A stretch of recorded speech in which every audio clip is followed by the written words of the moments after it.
In the middle of the yard, peppers, spices, even a hazelnut spread. That's because the cabinet, it's out here in the yard too. And just behind me, the house burnt and flattened. The sun has now come up and the damage is clear. Just when that train went by, kaboom. The small town of Millwood still shaken a day after the home of Angela Young and her 7-year-old daughter Joanna exploded. Blowed up or something. Pieces of their life now scattered through the yard. See here, the door is blown off and about 10 feet away, the house burnt and flattened. Young's son says his sister has burns on her back, arms, and parts of her body, but may be released soon. Good news to family, friends remembering better days. A little girl, she come over every day in the summertime and get a popsicle. I give her a popsicle, and she come get every evening. She come get one. The 7-year-old walking away with lesser injuries because the family says they believe her mother shielded her.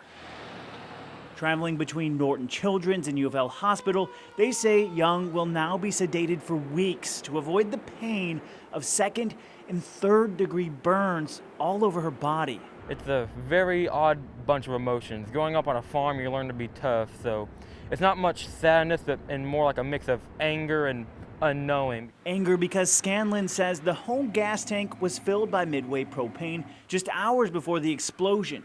And he says even the gas serviceman noted smelling gas on the property. My biggest question I have, besides the well-being of my family members, is if the job of the propane company was done properly. We called Midway Propane to ask. They declined to comment. The state fire marshal still investigating the cause.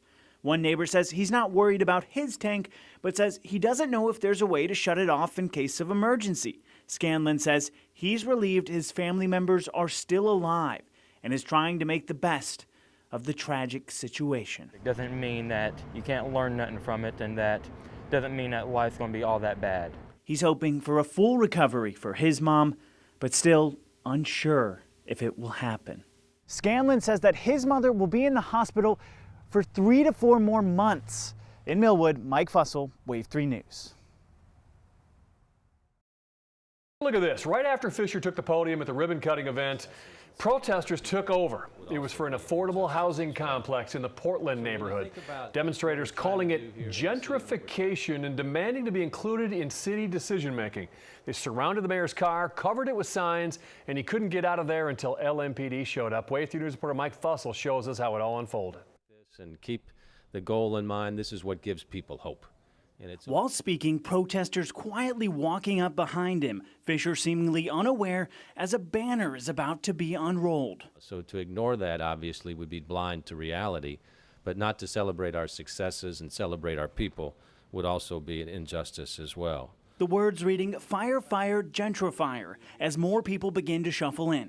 There's really nothing more fundamental than people having a stable, affordable home. Chants growing.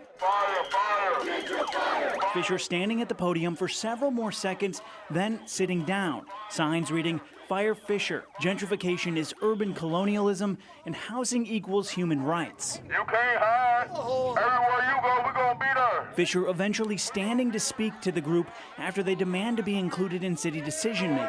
We don't want to have these one-on-ones. We're sick of that. The group criticizing the administration over policing. Fisher offering a meeting. Folks, if you guys want to meet in my office, we're happy. Fisher then walking to his car. Fire, fire. Get your fire. Fire, fire. Blocked by protesters. Lie to our community. Some criticizing the man driving Fisher's vehicle. If you believe in Jesus Christ, you would be out here with us, not protecting the ones that are killing us right now. Shortly after, LMPD showing up. Protesters eventually moving away from the truck as it pulls away. Then returning to the event, delivering their message against gentrification to developers. If you feel that black light, pull your checkbook out. Send the money to our PayPal. Cash out, Venmo us right now. One woman pulling up Venmo, at least momentarily, a tense moment between protesters and another woman attending the event. Eventually, that woman getting her car blocked too, but leaving. As police drove away, protesters demanded police accountability and the arrests of those who killed Breonna Taylor. In Louisville, Mike Fussell, Wave 3 News. And oftentimes lost in the numbers is the reality that people are dying in hospitals alone, except for the nurses, because family members can't be there for their final moments. Tonight, a Louisville family shares with us their powerful story with Wave 3 News reporter Mike Fussell of distance, grief, and strength. This is Keiko Newts. She's no stranger to baby pictures like this. Yeah, she's so cute. With 8 kids and 28 grandchildren, the family uses words to describe her such as fierce but caring, a woman of God, and the glue holding them together. Which is why it was so scary when they learned that the 87-year-old Louisville woman had come down with the coronavirus.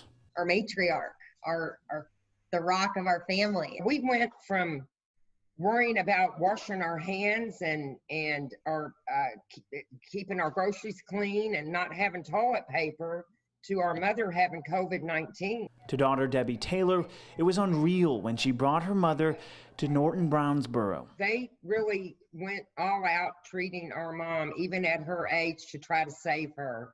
Her family, so connected and close, had to be physically distant, not even allowed in the hospital. And you all need to try to FaceTime her at least 4 times a day. Because during those FaceTimes we had been doing, it seemed like her oxygen was going up, and he noticed that she was kind of improving. So the 40-plus family members started to FaceTime her. Then they switched to the House Party app so they could all be with her, showering her with love, which was so important because she was dying.